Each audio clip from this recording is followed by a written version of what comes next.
মাননীয় প্রধানমন্ত্রীর সাথে সন্ধ্যায় ভারতের পররাষ্ট্রমন্ত্রী ডক্টর জয়শঙ্করের সাক্ষাৎ হয়।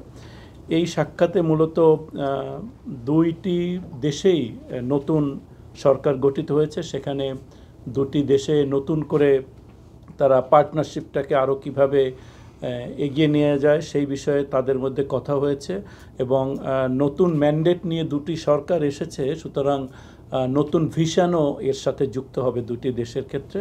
এবং ডক্টর জয়শঙ্কর যেটা বলেছেন যে গত 10 বছরে বাংলাদেশ ভারতের সম্পর্ক এমন একটি উচ্চতায় গিয়েছে যেই উচ্চতাকে আরও নতুন একটা অধ্যায় নিয়ে যেতে চাই, সেটা হচ্ছে যে ট্রেডের ক্ষেত্রে, এবং তারই পরবর্তীতে ফলো আপ মিটিংটাই হয়ে গেল।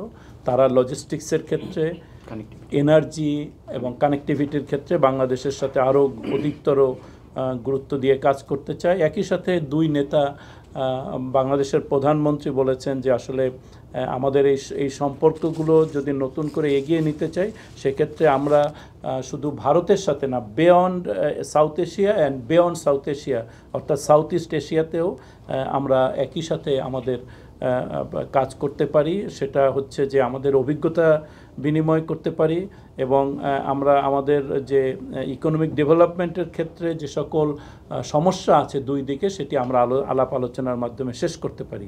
এবং তিনি ডক্টর জয়শঙ্কর বাংলাদেশ আওয়ামী লীগের 75 বছর যে হতে যাচ্ছে 23 তারিখ, সেই জন্য বাংলাদেশের মাননীয় প্রধানমন্ত্রীকে এবং আওয়ামী লীগকে অভিনন্দন জানিয়েছে। এবং মাননীয় প্রধানমন্ত্রী যেসব ক্ষেত্রে আরও কাজ করার বিষয়ে আলোচনা করেছেন, সেটা হচ্ছে যে এই স্যার যেটা বললেন যে ডিজিটাল প্রোগ্রামগুলো কিভাবে এবং এই ডিজিটাল প্রযুক্তির মাধ্যমে ট্যাক্স কালেকশন, রেভিনিউ, তারপর পাবলিক ডেলিভারি সিস্টেম কিভাবে উন্নত করা যায় এবং আমাদের যে দুই দেশের প্রজেক্টগুলো আছে সেই প্রজেক্টগুলোকে কত দ্রুততার সাথে এবং ফাস্টার অ্যান্ড ইজিয়ার ওয়েতে নিষ্পত্তি করা যায় সেই বিষয়ে একমত হয়েছে।